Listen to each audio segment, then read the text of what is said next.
अस्सलाम वालेकुम। दुनिया भर में जो डिबेट मशहूर हुआ डज गॉड एग्जिस्ट, जो हर एक ने देखा है, आपने भी देखा है, मैंने भी देखा है, मैं फिर से एक बार आपके साथ देखना चाहती हूँ इत्मीनान के साथ। तो चलिए वीडियो को देखते हैं और एक बार समझते हैं और एक बार देखते हैं। तो चलिए वीडियो को स्टार्ट करते हैं।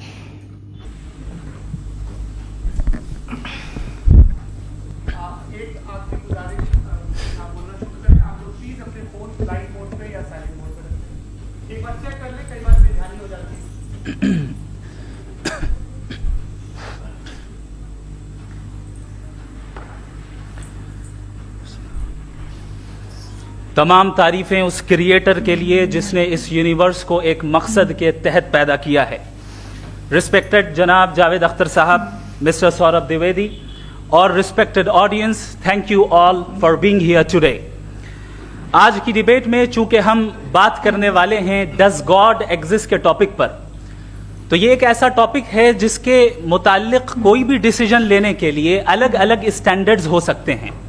लिहाजा डिबेट के शुरू में ये जरूरी है कि हम ये जान लें कि आज के इस टॉपिक में कौन सा स्टैंडर्ड सही होगा और कौन सा गलत होगा। सबसे पहला स्टैंडर्ड जिसे मैं समझता हूं कि हमारे रिस्पेक्टेड जनाब जावेद अख्तर साहब बड़ी तेजी के साथ उसकी तरफ लपकेंगे, वो है साइंस। जबकि साइंस दर हकीकत खुदा के एग्जिस्टेंस को डायरेक्टली साबित करने या उसके एग्जिस्टेंस को डिनाई करने के लिए स्टैंडर्ड नहीं बन सकती।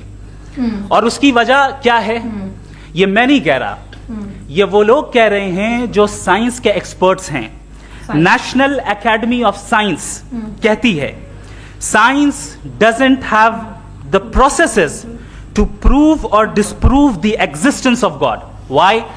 क्योंकि साइंस का ताल्लुक एम्पेरिकल एविडेंस से है और एम्पेरिकल एविडेंसेस का ताल्लुक हमारे नेचुरल और फिजिकल वर्ल्ड से है, जबकि गॉड नॉन फिजिकल और सुपर नेचुरल रियलिटी है। लिहाजा नॉन फिजिकल रियलिटी को आप उस टूल के साथ नहीं चेक कर सकते जिसका काम फिजिकल रियलिटी को तलाश करना है। लिहाजा आज इस डिबेट में गॉड की एग्जिस्टेंस को साबित करने या उसे डिनाई करने में साइंटिफिक एविडेंस को एक्सेप्ट नहीं किया जाएगा। दूसरा स्टैंडर्ड हो सकता है रेविलेशन, कि रेविलेशन के जरिए हम ये साबित करें कि गॉड एग्जिस्ट करता है या नहीं। लेकिन ये स्टैंडर्ड भी आज इररेलेवेंट है। क्यों?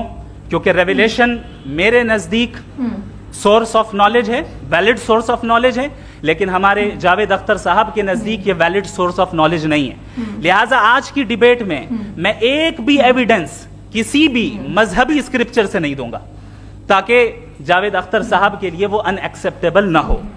तीसरा जो मेयार हो सकता है वो है ऑब्जर्वेशन, कि भाई कोई कहे कि हमें खुदा दिखाओ, अगर है तो दिखाओ, या ये कि खुदा के एग्जिस्टेंस पर एम्पेरिकल एविडेंस दो, तो ये है दर हकीकत गलत टूल का इस्तेमाल करना।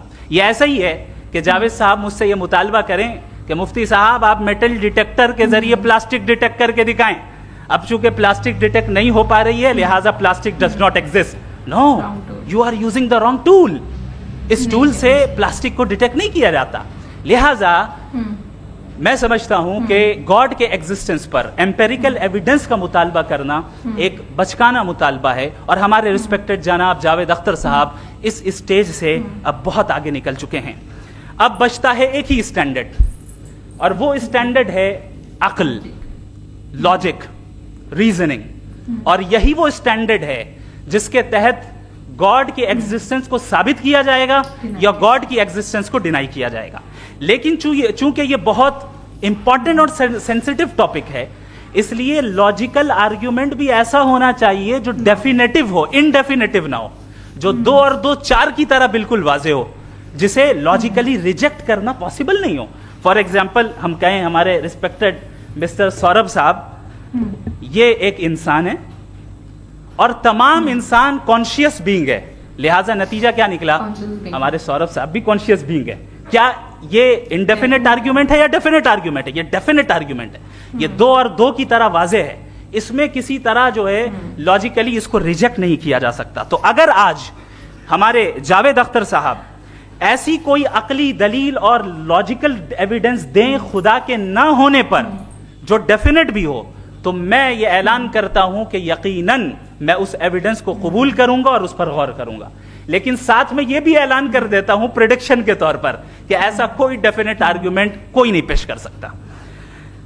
دلیل ہم دیں گے اور ڈیفینیٹو دلیل دیں گے, لاجیکل دلیل دیں گے, ایسی دلیل دیں گے جو انٹائر ایتھیسٹک ورلڈ اسے ریفیوٹ نہیں کر سکتی. چلیں اب ہم ایک ایگزامپل سوچتے ہیں, ایک سینیریو, سمپل سینیریو, تمام آڈینس سے گزارش ہے, ہم اور آپ ایک آئسولیٹڈ آئیلینڈ پر ہیں, ایسا آئیلینڈ جہاں پہ ہم سے پہلے کوئی کبھی نہیں گیا. چلتے چلتے آپ کے سامنے اچانک آپ نے دیکھا ایک پنک کلر کی بال پڑی ہوئی ہے. سب سے پہلا سوال آپ کے ذہن میں کیا آئے گا کہ یہ بال یہاں کیوں آئی, کیسے آئی, یہ پنک کلر کی ہی کیوں ہے, کوئی اور کلر بھی ہو سکتا تھا, یہ اسی شیپ میں کیوں ہے, کوئی اور شیپ بھی ہو سکتا تھا. نیچرلی آپ اس طرف پہنچیں گے کہ کوئی نہ کوئی ہے جس نے ان اسپیسیفک پراپرٹیز کے ساتھ اس بال کو بنایا ہے اور یہاں پہ رکھا ہے. چونکہ آپ جانتے ہیں کہ یہ جو بال ہے اس کا ایگزسٹ کرنا ضروری نہیں ہے, یہ ایگزسٹ کر بھی سکتی تھی, نہیں بھی کر سکتی تھی, اور ایگزسٹ کرنا ہی تھا تو کسی اور فارم میں کرتی, کسی اور کلر میں کرتی. اب آپ اس بال کو ایکسپینڈ کرتے چلے جائیں, ایکسپینڈ کرتے چلے جائیں, ایکسپینڈ کرتے چلے جائیں, یہاں تک کہ یہ بال یونیورس کے سائز کی ہو جائے. بتائیے کہ کیا سائز کے بڑھ جانے سے سوال بدل جائے گا؟ ہرگز نہیں بدلے گا, ابھی بھی سوال رہے گا یہ یونیورس کہاں سے آیا, ان اسپیسیفک پراپرٹیز کے ساتھ کہاں سے آیا, کیوں آیا, کس نے بنایا, یہ سوال اس وقت بھی ویلڈ رہے گا. لیکن یہ سوال اگر ہم جناب جاوید اختر صاحب سے کریں تو چونکہ ان کا ورلڈ ویو ایتھیسٹک ہے, اور صرف ان کا نہیں, مطلب جتنے بھی ایتھیسٹ ہیں اور ایتھیسٹک ورلڈ ویو کو رکھنے والے سے اگر آپ یہ سوال کریں کہ یہ یونیورس کہاں سے آیا, تو ان کا جواب یا تو آرگیومنٹ فرام اگنورینس ہوگا یا ڈوگمیٹک ہوگا. یا تو یہ کہیں گے کہ مجھے نہیں پتا کہ یہ کہاں سے آیا, لہذا گاڈ ڈز ناٹ ایگزسٹ, یہ آرگیومنٹ فرام اگنورینس ہے. یا یہ کہیں گے کہ یہ یونیورس خود بخود بن گیا, اس کا مطلب یہ ہے کہ اس بال کو بھی خود بخود بن جانا چاہیے, لیکن بال کے تعلق سے یہ ایکسپلینیشن ایکسیپٹ نہیں کی جائے گی کہ یہ خود بخود بن گئی, لیکن یونیورس کے تعلق سے کر دیا جائے گا. اسے ہم دوسرے الفاظ میں ڈوگما بھی کہہ سکتے ہیں. دوسری چیز, ہمارے جاوید اختر صاحب ضرور گاڈ آف گیپس کی مثال بھی ضرور دیں گے, اور مثال دیں گے کہ پہلے زمانے میں بجلیاں کڑکتی تھی تو لوگوں نے کسی ایک خدا کی طرف, اور بارش ہوتی تھی تو دوسرے خدا کی طرف منسوب کر دیا, ان کے پاس دلیل نہیں تھی. یہ ہمارا ورلڈ ویو ہے ہی نہیں, یہ ہمارا ورلڈ ویو ہے ہی نہیں, کیونکہ نیچرل فینومینا کے پروسیس کی انٹرپریٹیشن کو جان لینے سے یہ کہاں سے ثابت ہو گیا کہ گاڈ ایگزسٹ نہیں کرتا ہے. اس پر میں انشاءاللہ ابھی آگے بات کروں گا. آپ حضرات یہ بھی دیکھیں گے, اور میں یہ ایکسپیکٹ کرتا ہوں کہ ہمارے ریسپیکٹڈ جناب جاوید اختر صاحب ضرور ایموشنل آرگیومنٹس بھی دیں گے, جو کہ ایک لاجیکل فیلیسی ہے جب بات آتی ہے ٹروتھ کو ڈیسائیڈ کرنے میں. کیوں؟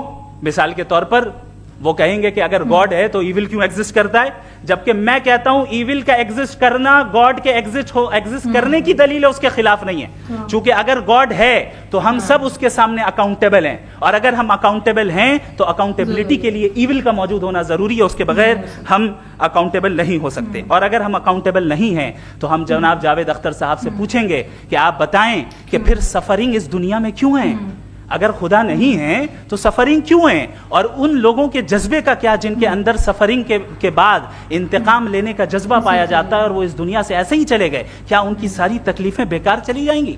اب آ جائیں اسی ایگزامپل کی طرف کہ بال, مجھ سے اگر کوئی پوچھے اس بال کو کس نے بنایا, اور یا اس ایکسپینڈڈ بال کو کس نے بنایا, میں کہوں گا کہ چونکہ یہ یونیورس اور اس یونیورس کی تمام چیزیں کانٹینجنٹ ہیں. کانٹینجنٹ ہونے کا مطلب یہ ہوتا ہے کہ جو اپنے ایگزسٹنس پہ کسی کے اوپر ڈیپینڈ کرتی ہو, تو ظاہر ہے یہ یونیورس کانٹینجنٹ ہے. اور اگر کوئی چیز کانٹینجنٹ نہیں ہے تو میں ریکویسٹ کروں گا کہ مجھے دکھا دیں کہ کون سی چیز یونیورس میں کانٹینجنٹ نہیں ہے, ہم بھی ذرا غور کر لیں اور ہم بھی دیکھ لیں.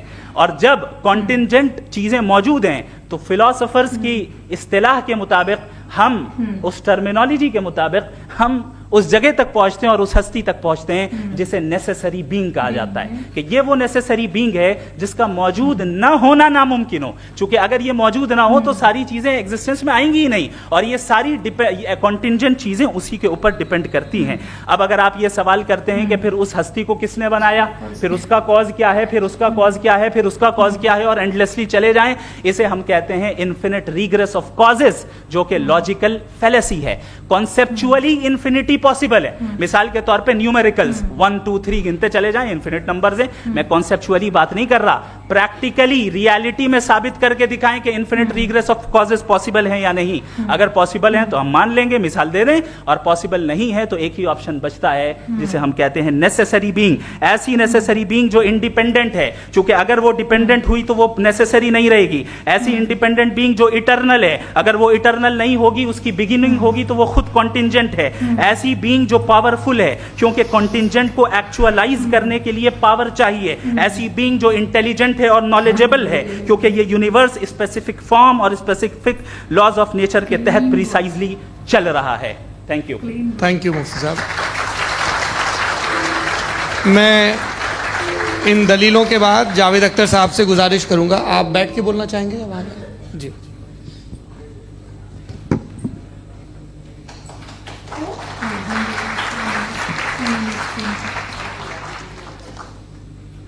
पहले तो मैं मुफ्ती साहब को एक अच्छी खबर देना चाहूँगा कि मेरी नॉलेज साइंस के बारे में बड़ी मामूली है, तो आप फिक्र ना करें उसकी, लेकिन कुछ कॉमन सेंस है मुझ में। देखिए, ये खुदा का तस्वुर कोई नया तस्वुर नहीं है, ये सदियों से रहा है। ये कुछ रिलीजन 3000 साल पुराने होंगे, 4000 साल पुराने होंगे, लेकिन इंसान कोई 10,000 12,000 साल से एग्जिस्ट करता है होमो सेपियन की शक्ल में, और हमेशा कुछ ना कुछ मज़हब रहे। ये मज़हब जाहिलों के नहीं थे, ये मज़हब एक ऐसी ग्रीक सोसाइटी के थे जहाँ बड़े बड़े फिलोसफर्स पैदा हुए। ये मज़हब इजिप्शियंस के थे जिन्होंने पिरामिड्स बनाए थे। ये रोमन्स के थे कि जिनका आर्किटेक्चर और सेनेट यानी पहली बुनियाद डेमोक्रेसी की लिमिटेड थी, मगर डेमोक्रेसी थी, ये उन लोगों ने किए थे। तो इनका जो जुपिटर था, रा था, ज़्यूस था, उन्हें उस पर इतना ही एतमाद था जितना आज किसी मजहबी आदमी को अपने खुदा पे होगा। क्रिश्चियनिटी आने से पहले यूरोप में एक मज़हब था, जर्मेनिक रिलीजन। उसका एक खुदा था, उसकी एक बीवी थी, उसके 2 बेटे थे, एक बेटी थी। फिर जर्मनी में जब यूरोप में क्रिश्चियनिटी आई तो वो खुदा, उसकी बीवी और पूरे ख़ानदान चला गया। तो हमने, अगर हम हिस्ट्री देखें तो खुदा जो है वो ज़्यादातर फ़नी है, वो हमेशा रहे नहीं। और वो जो लोग इन्हें मानते थे उनको आप कहें वो तो जाहिल थे, उन्हें तो कुछ पता ही नहीं था, ऐसा नहीं है। वो अपने वक्त में बड़े काबिल लोग थे और अपने वक्त में उन्होंने बड़े बड़े काम किए हैं, फिलोसफर्स थे, साइंटिस्ट थे, लेकिन उनका मज़हब कहाँ गया, उनके खुदा कहाँ गए? आज जो खुदा हैं दुनिया में लोग उन्हें मानते हैं। आपको क्या मालूम कि कितने बरसों के बाद क्या होने वाला है? हम यूरोप में देखते हैं तो चर्च खाली हैं। तो वक्त के साथ चीज़ें बदलती हैं। जहाँ तक इसका ताल्लुक़ है मज़हबों का, हर मज़हब आपसे एक चीज़ मांगता है, फेथ। ये फेथ क्या चीज़ होती है? What is the difference between faith and belief? ये तो बहुत ही अहमकाना बात होगी कि कोई आदमी कहे साहब अगर खुदा है तो मुझे दिखाइए। ये तो जाहिलाना बात हुई।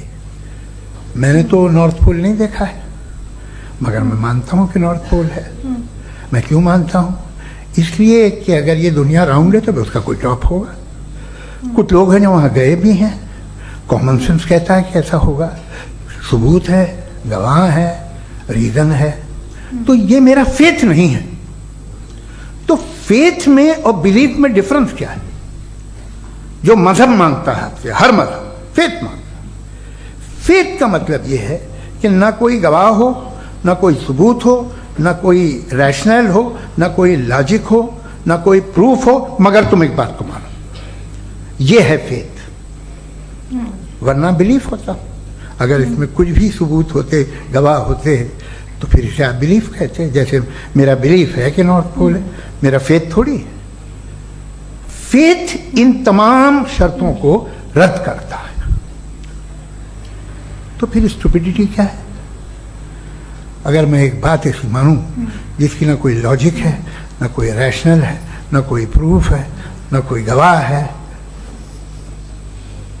ना कोई सबूत है, और मैं उसे मानूं, तो ये स्टुपिडिटी हुई। इसे ही भाई कल को मैं यकीन कर लूं कि एलॉन मस्क जो है मेरा भाई है, तो मुझे इंतहाई खुशी होगी, सुकून भी बहुत मिलेगा मुझे। लेकिन और कहे भाई क्यों मानते हो, क्या सबूत है भाई, वो तो अमेरिकन है और तुम तो इंडियन हो, वो तो नस्ल अलग है, तुम्हें कभी मिले भी नहीं। साहब देखिए मेरा फेथ है, इस पे बात न किया। फेथ का मतलब ही यह है कि आप प्रूव नहीं कर सकते।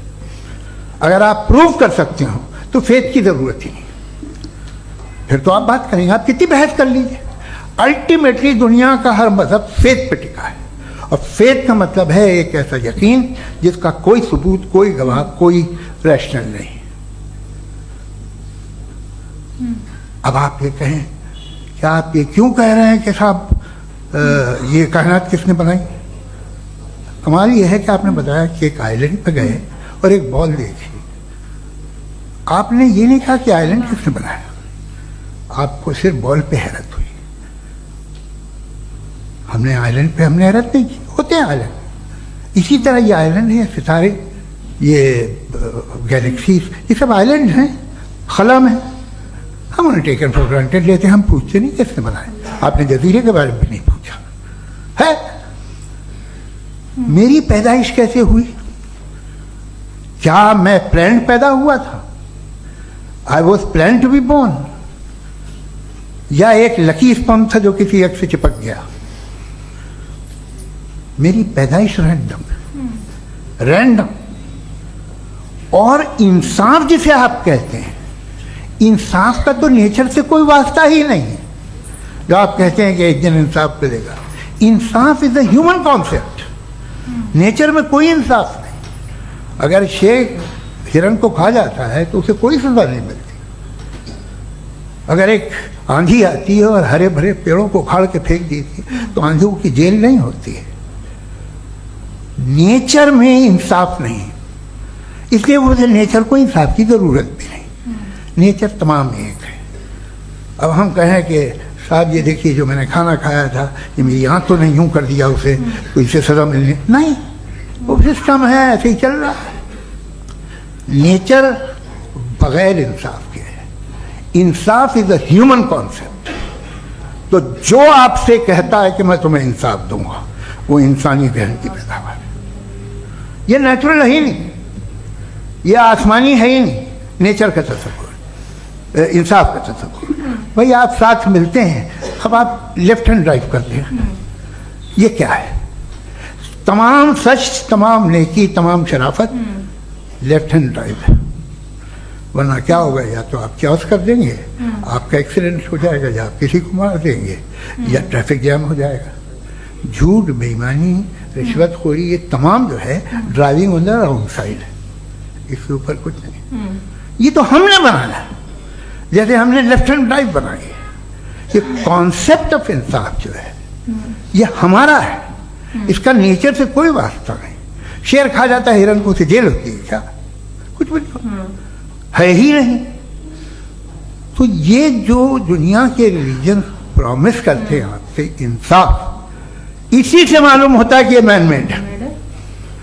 ये तसव्वुर कहीं और का है ही नहीं। जो नेचर है, कुछ लोग कहते हैं नेचर ही खुदा है, तो नेचर में तो इंसाफ नहीं कहीं। और आप वादा कर रहे हैं कि तुम्हें मरने के बाद इंसाफ मिलेगा। मुझे अगर मिलेगा तो मैं बहुत खुश होऊंगा, लेकिन मैं यकीन नहीं कर पाता हूँ, इसलिए कि मैं फेथ नहीं पैदा कर सकता। The very fact that religion demand faith, इसका मतलब है कि उनके पास जस्टिफिकेशन नहीं है। अच्छा था, फिर रिलीजन अगर मॉडरेशन में है, कोई सा भी रिलीजन, वो आप में कुछ खूबियाँ भी पैदा करता होगा, देखिए उससे ये फ़ायदा है, वो फ़ायदा है। अल्कोहल जो है वो ज़्यादातर दवाओं में यूज़ होती है, और एक सर्वे किया गया था अमेरिका में कि लॉन्जेटिविटी किन लोगों की है। तो एक तरफ वो लोग थे जो शराब पीते ही नहीं थे, और एक तरफ वो थे जो एक बोतल शराब रोज पीते थे। सबसे ज़्यादा लंबी उम्र उनकी है जो 2 पैग नाप के शराब पीते और खाना खाते हैं। मगर हम शराब को बुरा समझते हैं, मैं भी बुरा समझता हूँ। क्यों? ऐसा होता नहीं। कुछ चीज़ों में आदत होती है जो बढ़ती है। आज तक में एक आदमी दूध पीता है, आप 10 साल बाद भी मिलेंगे तो एक ही गिलास पीता होगा। ऐसा नहीं होता, सुबह से दूध पीता रहता है। मिल्कोहलिक मैंने नहीं देखे, अल्कोहलिक होते हैं। ये टेंडेंसी है मजहब की कि वो बढ़ता है, जैसे कैंसर बढ़ता है, जैसे शराब बढ़ती है। कुछ लोग होंगे जो उसे सही तरह से यूज करते। मुझे यकीन है कि हमारे मुफ्ती साहब भी उनमें से एक हैं। बहुत खुशी हुई मुझे इनसे मिलकर। लेकिन कितने लोग हैं कि आज आप देखते हैं दुनिया में जो तबाहियां हैं, इनमें कितना हाथ है उन लोगों का जो बिलीवर कहते था मजहब ये नहीं कहता, ना कहता होगा, मगर जब ये मजहब पीते हैं तो ऐसे बिहेव करते हैं। थोड़ा सा अगर हो तो शायद बहुत अच्छी बात, लेकिन शराब थोड़ी सी नहीं रहती, उसमें टेंडेंसी है पहले। थोड़ा सा अगर 2-3 कैंसर के सेल हो ना बॉडी में तो आदमी सिम रहेगा, लेकिन वो 2-3 सेल नहीं रहते, वो मल्टीप्लाई होते हैं। जावेद साहब टाइम पूरा हो गया। टाइम हो गया, तो बस बात खत्म हो गई। अच्छा, मुझे कुछ और कहने को था भी नहीं। देखा आपने मुफ्ती साहब ने कितनी अच्छे से एक्सप्लेन किया, बताया है सही गलत का, सबसे अच्छा उन्होंने एक्सप्लेन किया। मुझे तो उनकी एक्सप्लेनेशन बहुत अच्छी लगी और समझ में भी आई। तो आप कमेंट्स में बताइएगा कि आपको क्या सही क्या गलत लगा। तो लाइक शेयर कमेंट करना मत भूलिए, जो नहीं है सब्सक्राइब कर लीजिए। तो फिर मिलते हैं नेक्स्ट वीडियो में, तब तक के लिए अस्सलाम वालेकुम।